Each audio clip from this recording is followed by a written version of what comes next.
In this video, I'm going to show you how to fix it when your Xbox Series S or X controller isn't connecting to your Xbox.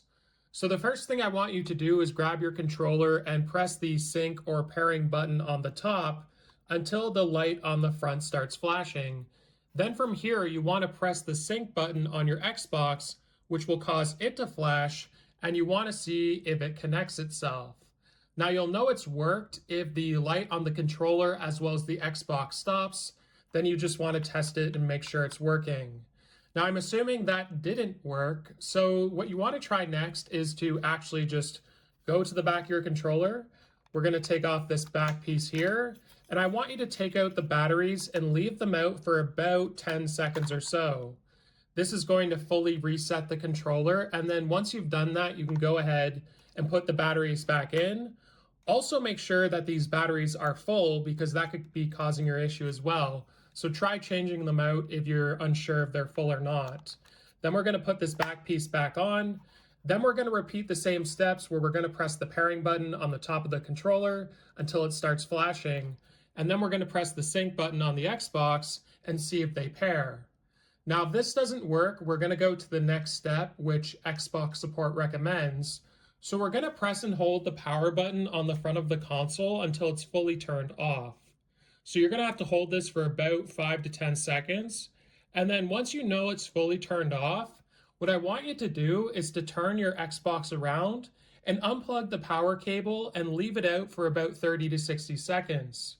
This is known as a power cycle, and Xbox support recommends you do this. So go ahead and plug the power cord back in after it's been that amount of time, and then turn your Xbox on again.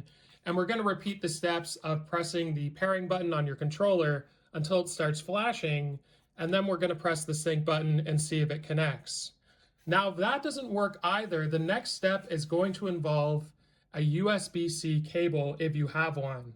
So you want to plug it into your Xbox controller if it's still not connecting, so I'm going to go ahead and do that now. And then I'm going to plug this other end into the Xbox. So I'm going to go ahead and do that. And once it's plugged in, what you want to do is press the X button on your controller. It should also vibrate a little bit in the controller when you plug it into your Xbox, kind of just telling you that it's connected. And then you just want to press and hold the X button on your controller, and it should connect. Now, if it doesn't connect, your controller could be broken.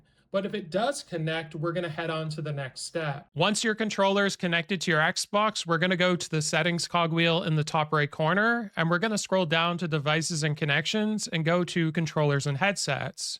From here, we're going to select the three dots, which is more options. And then you want to update your controller if it needs an update, because this is going to improve performance and can fix issues related to your controller not connecting. So hopefully this video was helpful. Like and subscribe, and we'll see you in the next one.